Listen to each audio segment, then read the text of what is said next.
राष्ट्रकवि रामधारी सिंह दिनकर आज किसी परिचय के मोहताज नहीं हैं। जी हाँ, मैं आज प्रगतिवादी कवि रामधारी सिंह दिनकर द्वारा रचित कुरुक्षेत्र प्रबंध काव्य को लेकर आपके समक्ष उपस्थित हुआ हूँ। मैं इस वीडियो के माध्यम से कुरुक्षेत्र, जो एक उच्च कोटि का प्रबंध काव्य है, के विषय में अपने कुछ विचार व्यक्त करना चाहता हूं। नमस्कार, हिंदी एजुकेशनल चैनल में मैं आपका हार्दिक अभिनंदन करता हूं। कुरुक्षेत्र एक ऐसा प्रबंध काव्य है जिसके विषय में अक्सर प्रश्न पूछे जाते हैं। यही सोचकर मैं इस वीडियो के माध्यम से कुरुक्षेत्र प्रबंध काव्य के विषय में अपने कुछ विचार आपके समक्ष प्रस्तुत करना चाहता हूं। इसे आप ध्यान देकर सुनिएगा। राष्ट्रकवि रामधारी सिंह दिनकर द्वारा रचित कुरुक्षेत्र प्रबंध काव्य की संक्षिप्त जानकारी। कुरुक्षेत्र राष्ट्रकवि रामधारी सिंह दिनकर द्वारा रचित एक श्रेष्ठ लघुकाव्य प्रबंध काव्य है। इस ग्रंथ की रचना सन 1946 ईस्वी में हुई थी। कुरुक्षेत्र एक उत्कृष्ट प्रबंध काव्य है। यद्यपि इस काव्य का कथानक महर्षि वेद व्यास द्वारा रचित महाभारत पर आधारित है, परंतु महाभारत की घटनाओं को दोहराना राष्ट्रकवि रामधारी सिंह दिनकर जी का उद्देश्य नहीं है, बल्कि इस काव्य के माध्यम से इन्होंने एक विशेष उद्देश्य की पूर्ति की है, जिसकी आज बहुत आवश्यकता है। इस ग्रंथ में कवि ने युद्ध, रक्तपात, नरसंहार जैसी भयानक समस्याओं पर गंभीरता पूर्वक अपने विचारों को व्यक्त किया है। वास्तव में कुरुक्षेत्र प्रबंध काव्य का कथानक एक संक्रांति काल का कथानक है, जब द्वापर युग का अंत हो रहा था और कलयुग का प्रारंभ हो रहा था। कुरुक्षेत्र प्रबंध काव्य का संबंध चूंकि महाभारत काल से है, इसलिए इस काव्य में कवि ने जहां एक ओर युद्ध, रक्तपात, नरसंहार जैसी भयानक समस्याओं पर गंभीरता पूर्वक विचार किया है, तो वहीं दूसरी ओर राष्ट्रीयता, मानवता, विश्व शांति, विज्ञान के दुष्परिणाम आदि भावनाओं को भी बड़े सुंदर ढंग से दिखलाने का प्रयास किया है।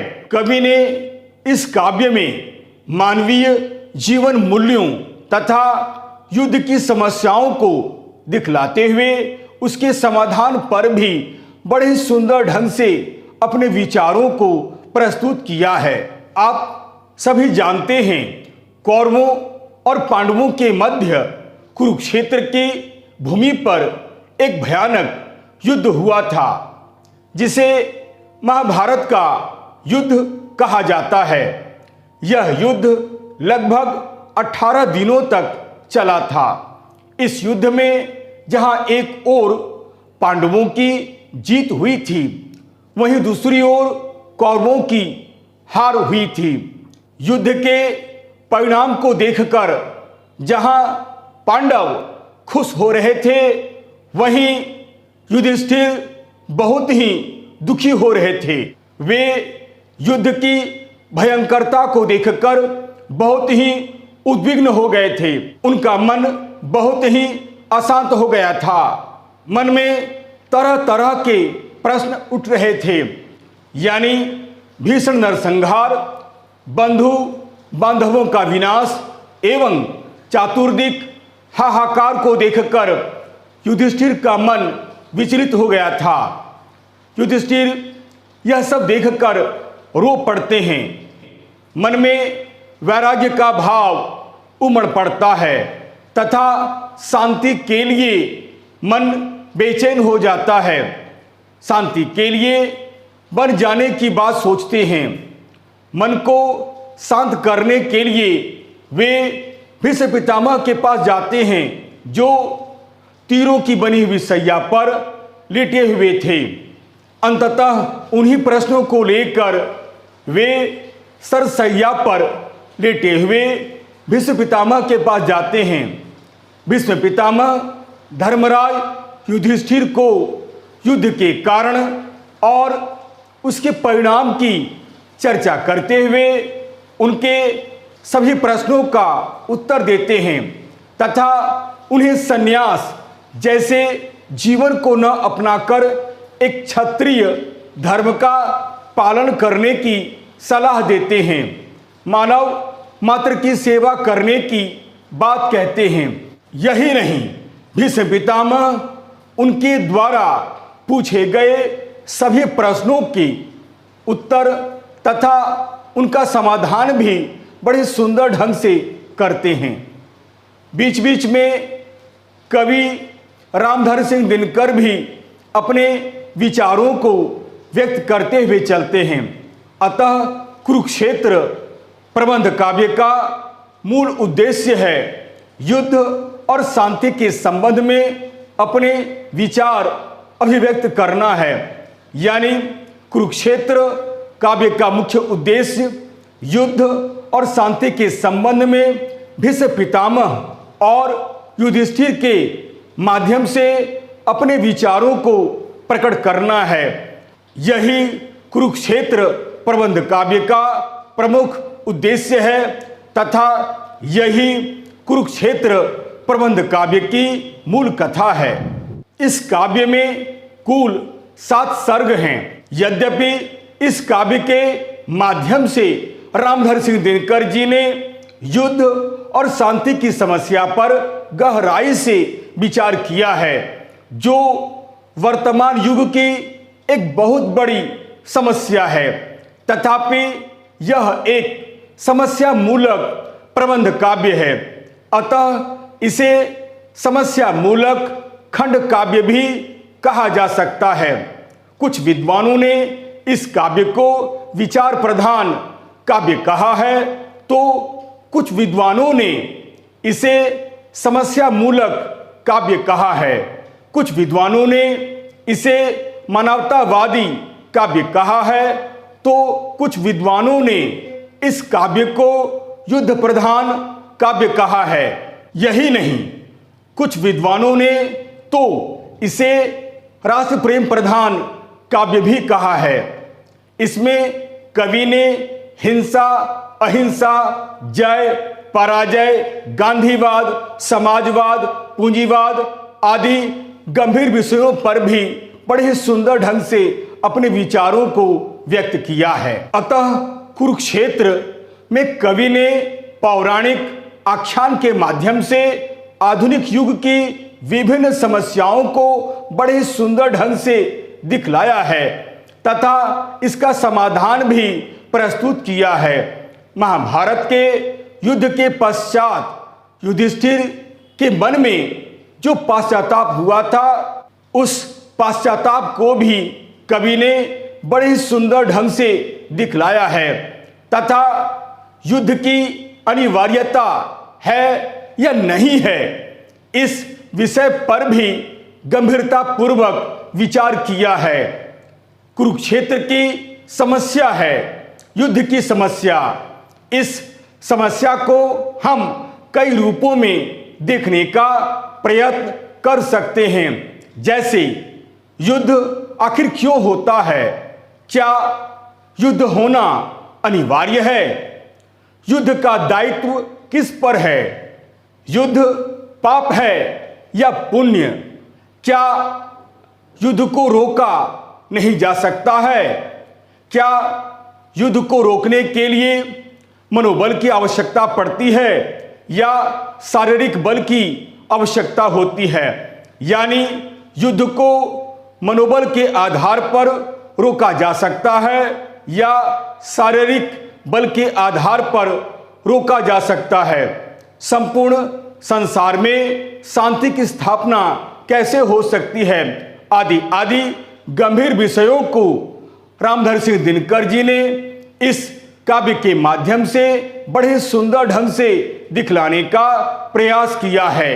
कुरुक्षेत्र प्रबंध काव्य में कवि ने बतलाया है कि स्वार्थ, लोभ, ईर्ष्या, माया, मोह, द्वेष, घृणा, अहंकार, अविचार, अन्याय, अत्याचार, शोषण आदि ही युद्ध के प्रमुख कारण होते हैं। जब तक यह विचार मानव हृदय में मौजूद रहेंगे तब तक युद्ध होता रहेगा। कवि ने युद्ध को रोकने के लिए मनोबल से अधिक महत्व शारीरिक बल को महत्व दिया है।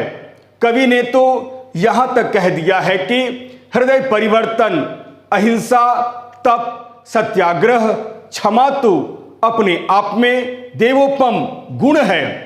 इसके द्वारा भी युद्ध को रोका जा सकता है, किंतु यह गुण तो केवल कमजोर व्यक्तियों के लिए होता है। वास्तव में ये गुण तो अपने आप में महान होते हैं, लेकिन यह भी सच है कि युद्ध को रोकने के लिए केवल मनोबल ही नहीं, शारीरिक बल की भी आवश्यकता होती है। कारण वीरों के हाथों में तीर और तलवार ही शोभा देती है। कुरुक्षेत्र प्रबंध काव्य में भीष्म पितामह के युद्ध संबंधी विचार वास्तव में कवि के विचार हैं, किंतु मनोबल शक्ति को भी भुलाया नहीं जा सकता है। कारण मनोबल शक्ति में भी महान शक्ति छिपी हुई है। इसलिए कवि अंत में यह भी स्वीकार करते हैं कि मनोबल शक्ति और शारीरिक शक्ति से भी युद्ध को रोका जा सकता है। यही नहीं, कुरुक्षेत्र प्रबंध काव्य में कवि ने यह बतलाया है कि धर्म और न्याय की रक्षा के लिए युद्ध अनिवार्य हो जाता है। पूंजीवादी शासन व्यवस्था का अंत होना भी मानव समाज के हित में है।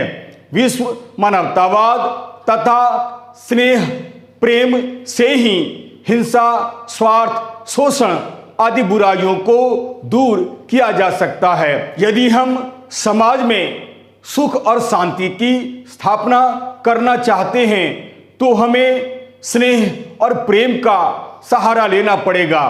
कारण स्नेह और प्रेम से भी समाज में हिंसा, स्वार्थ, शोषण आदि बुराइयों को दूर किया जा सकता है और समाज में सुख और शांति की स्थापना हो सकती है।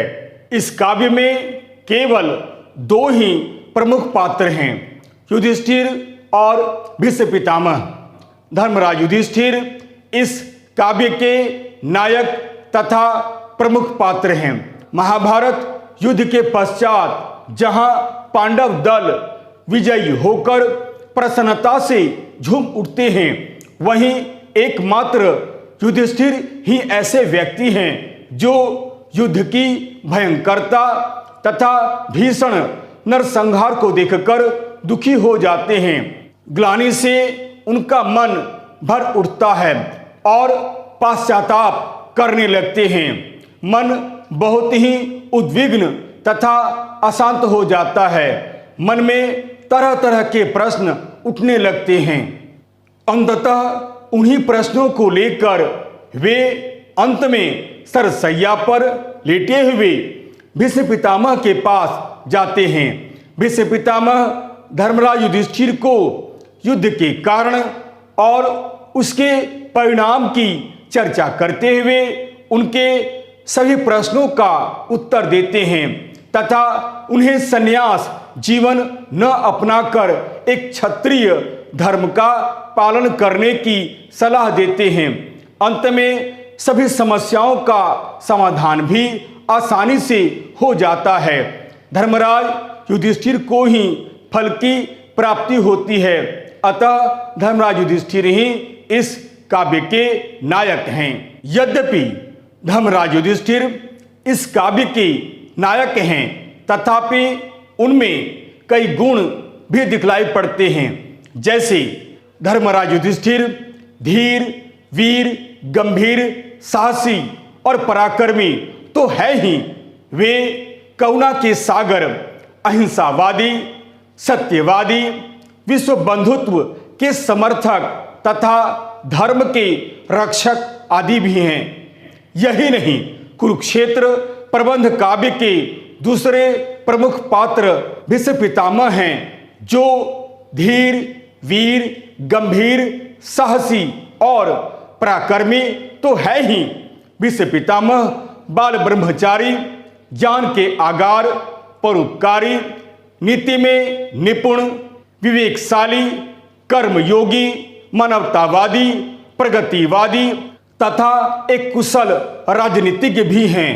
वे मानवता की प्रतिमूर्ति और वसुधैव कुटुंबकम के प्रबल समर्थक भी हैं। इसके साथ ही साथ वे शौर्य, पराक्रम के धनी और त्याग के महासूर्य हैं। वे धर्म के महान ज्ञाता भी हैं। कुरुक्षेत्र राष्ट्रकवि रामधारी सिंह दिनकर द्वारा रचित एक महान कृति है। कुरुक्षेत्र एक वीर रस से ओतप्रोत काव्य है, परंतु इस काव्य में करुण, विभत्स, वात्सल्य, श्रृंगार, शांत आदि रसों के भी दर्शन होते हैं। वीर रस ही कुरुक्षेत्र काव्य का प्रमुख रस है, अतः वीर रस ही इस काव्य का मूल उद्देश्य है। कुल मिलाकर यह कहा जा सकता है कि इस खंड काव्य में लगभग सभी रसों का सुंदर परिपाक हुआ है, परंतु प्रमुखता वीर रस की है। कुरुक्षेत्र खंड काव्य की भाषा शुद्ध साहित्यिक खड़ी बोली हिंदी है। इस काव्य में इन्होंने संस्कृत और उर्दू के शब्दों का खुलकर प्रयोग किया है, पर यह प्रयोग कहीं भी खटकता नहीं है। भाषा प्रायः सरल, सरस, बोधगम्य तथा ओज गुण से परिपूर्ण है। पाठक इस काव्य को पढ़ते ही वर्तमान परिवेश में युद्ध की आवश्यकता है या नहीं है, या फिर युद्ध की समस्याओं को हम कैसे दूर कर सकते हैं, या फिर समाज में शांति की स्थापना किस प्रकार हो सकती है, इस बात से अवगत हो जाता है। यही नहीं, रामधारी सिंह दिनकर जी ने कुरुक्षेत्र में अनेक प्रकार की शैलियों जैसे व्याख्यात्मक शैली, नाटकीय शैली, प्रयोगात्मक शैली, मनोवैज्ञानिक शैली, दृष्टांत शैली, तर्क शैली तथा तुलनात्मक शैली का बड़ा ही सुंदर प्रयोग किया है। राष्ट्रकवि रामधारी सिंह दिनकर जी ने कुरुक्षेत्र प्रबंध काव्य में छंदों व अलंकारों का भी प्रयोग बड़े सुंदर ढंग से किया है। इन्होंने इस काव्य में मात्रिक छंदों का ही विशेष प्रयोग किया है, जिसमें सार और रूपमाला का अधिक प्रयोग किया है। यही नहीं, इसमें वर्णिक छंदों का प्रयोग कम हुआ है, पर सफलतापूर्वक हुआ है। रामधारी सिंह दिनकर जी ने कुरुक्षेत्र में अलंकारों का बड़ा ही सुंदर प्रयोग किया है। इन्होंने अलंकारों में उपमा, रूपक, विरोधाभास, वक्रोक्ति, अपहनुति, व्याजस्तुति, उत्प्रेक्षा, दृष्टांत, विशेषोक्ति आदि अलंकारों का पर्याप्त और सफल प्रयोग किया है। साथ ही साथ मानवीकरण, विशेष विपर्यय जैसे पाश्चात्य अलंकारों का भी बड़ा ही सुंदर प्रयोग किया है। इस तरह हम देखते हैं कि राष्ट्रकवि रामधारी सिंह दिनकर आधुनिक हिंदी साहित्य के एक सशक्त हस्ताक्षर हैं और कुरुक्षेत्र इनकी एक बहुत ही प्रसिद्ध रचना है। इस खंड काव्य का प्रमुख उद्देश्य युद्ध और शांति की समस्या पर विचार करना है, जिसमें उन्हें पूर्ण सफलता मिली है। कुरुक्षेत्र की समस्या केवल उस समय की समस्या नहीं है, बल्कि यह समस्या आज भी हमारे देश में विद्यमान है। बल्कि संपूर्ण संसार में युद्ध की समस्या मौजूद है। यह सच है कि रामधारी सिंह दिनकर जी ने कुरुक्षेत्र काव्य की कथा में महाभारत की कथा को आधार बनाया है, परंतु महाभारत की कथा को दोहराना उनका कभी भी लक्ष्य नहीं रहा है। राष्ट्रकवि रामधारी सिंह दिनकर कर्मवाद का संदेश देकर संपूर्ण विश्व के समक्ष कल्याण की चाह रखता है। कवि संपूर्ण मानव जाति का कल्याण चाहता है और संपूर्ण मानव जाति के कल्याण की कामना करता है। अंत में कवि धर्मराज युधिष्ठिर को भीष्म पितामह के माध्यम से कुछ ऐसा ही संदेश दिलवाते हैं। भीष्म पितामह के लिए मानव की सेवा राजमुकुट, धन, त्याग, तप, योग आदि से भी बढ़कर है।